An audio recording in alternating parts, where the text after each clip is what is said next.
meta community initiative by CryptoOasis. And the goal of ART is to bring together people like you from the Web3 space, from the blockchain world, and offer the platform to exchange ideas and to have some cool presentations by some cool projects. Tonight we will be having Vikram with Hypersign presenting his project. The door will be open, perfect. So I will ask you for a round of applause for Vikram.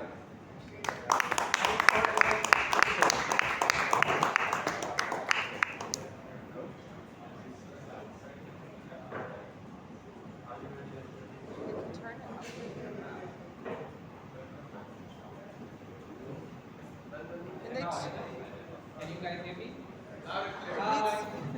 Thank you very much. Can you turn it up?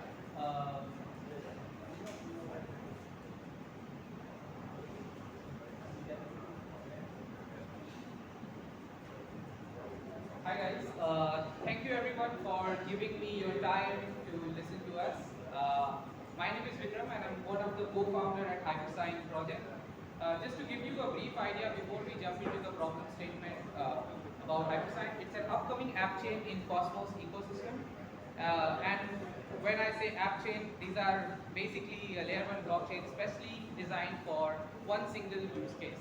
And in case of Hypersign, this is for bringing privacy-preserving identity management, for the world. And we are 3 co-founders. Irfan, who is the CEO, he has around 10 years experience working in Middle East and Africa for identity companies like Thales, Cisco, Gemalto used to be the name. He has worked extensively in implementing telecommunication-based identity system for countries in Africa. Myself, I am the product guy, and I have 7 years experience working mostly with startups in UK and India. My role has been as team leader, developer team leader, and later on into product roles. My brother Vishwas, who is the third co-founder and also the CTO, one of his interesting skill is that what you see today as India's CBDC, which is the e-rupee, it had 2 previous versions of that protocol, and Vishwas was one of the core protocol developer in the previous versions. We are an extended team of 13 members now. We call ourselves ID Pirates.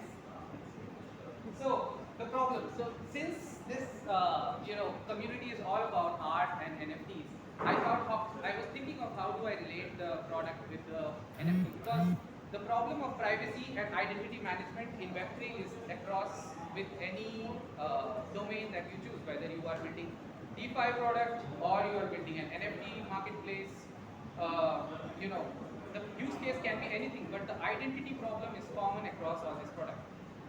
When it comes to NFT, we saw in 2021 there was a boom for NFTs, right? But whenever there is a boom of any technology, also the problems with that technology comes into the space. And today we are going to focus on one of the specific problem in NFTs, that is fake NFTs. You look at after in 2021 there were so many artists complaining that their artwork has been copied and being sold on all these marketplaces, including OpenSea and Rarible, almost on the front pages. This was quite challenging, and you can see in 2022, OpenSea actually announced to public that they removed 80% of their collections, which was minted through one of the feature called lazy minting. And the problem was very common, plagiarized work, fake collection, and spams. And I call it the identity crisis for NFT.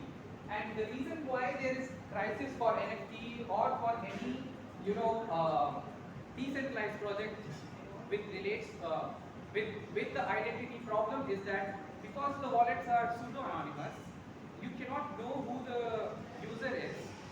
But in case of real-world businesses, we need to somehow verify the users, but keeping privacy in mind. So the idea behind any blockchain protocol is that how do we bring identity for blockchain projects, but still having the ethos of blockchain in place, such as privacy preserving and decentralization.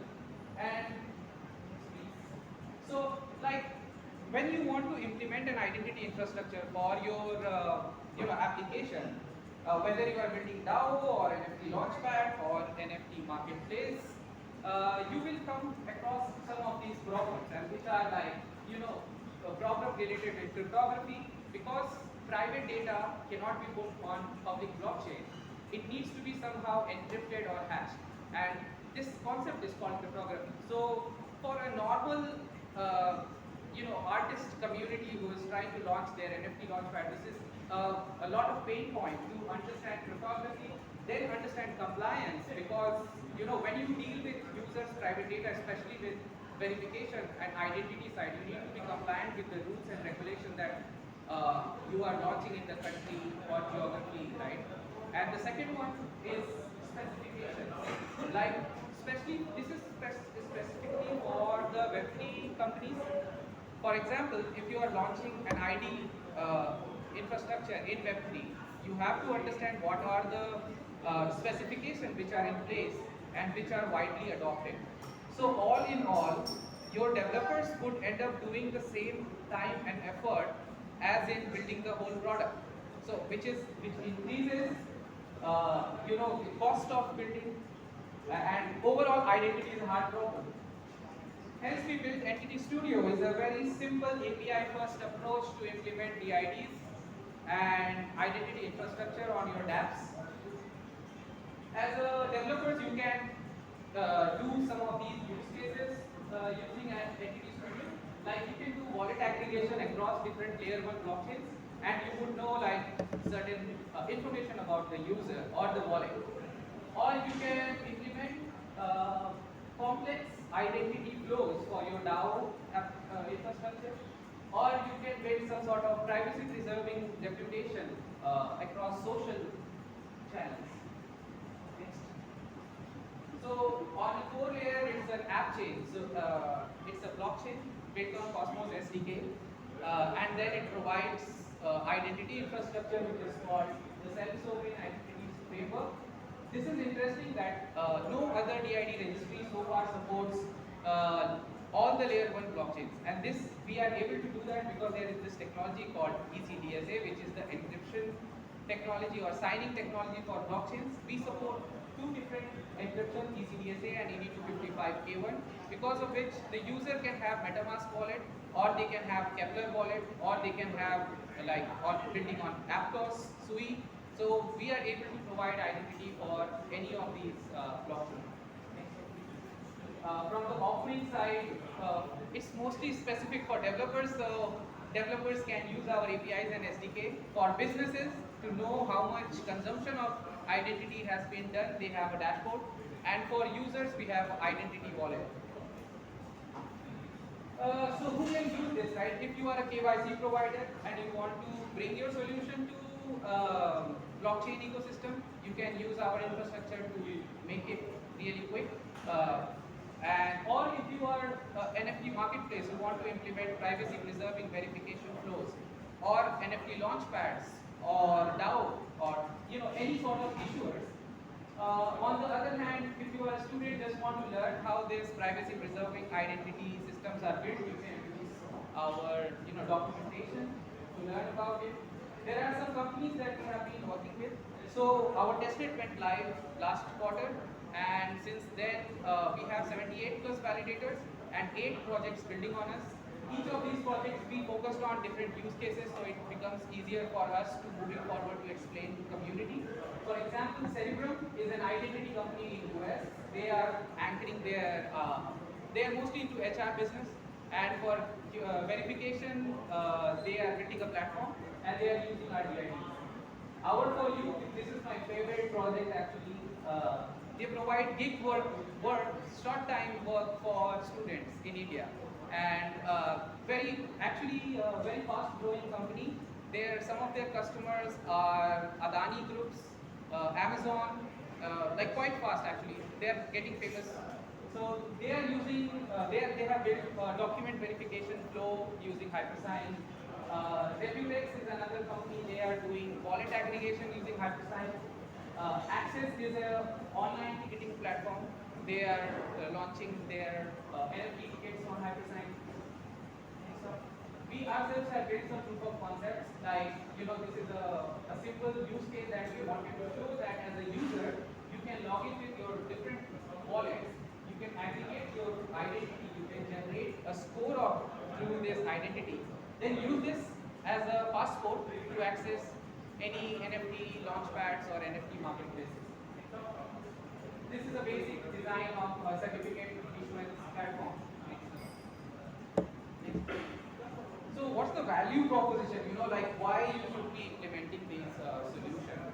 The main thing is that you can still verify users just the way you have been doing, like your Web2 style, and store users' data and do the business just the way it is. But if you are aligned towards privacy and aligned towards the ethos of decentralization, then you would need to implement the technology from the ground up. And using Hypersign, this can become really fast.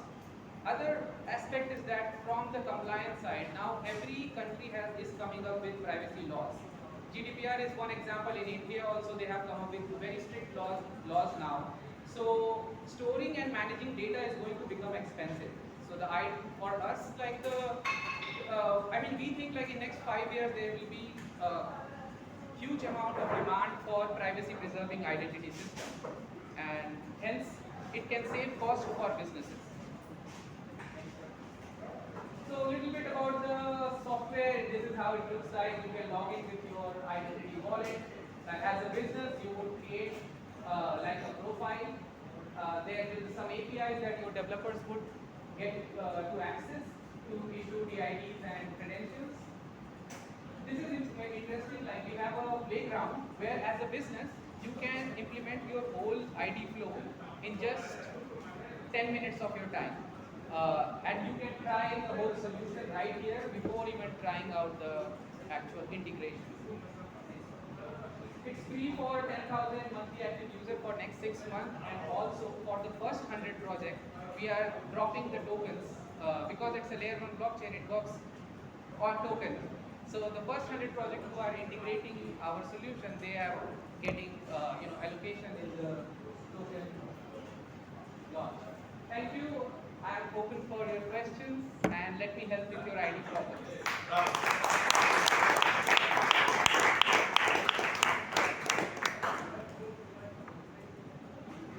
Thank you very much, Vikram. Guys, I think it's so cool that we're here on a Friday evening. Vikram is educating us on a problem that I know little about in the NFT world, in the overall Web3 space. And he's addressing viable solutions that he and his team at Hypersign are bringing us. So thank you very much for joining us tonight. Thank you. Vikram is here. If you have any questions, please make sure to pick his brain and make sure to socialize with everyone around. Thank you. Thank you very much.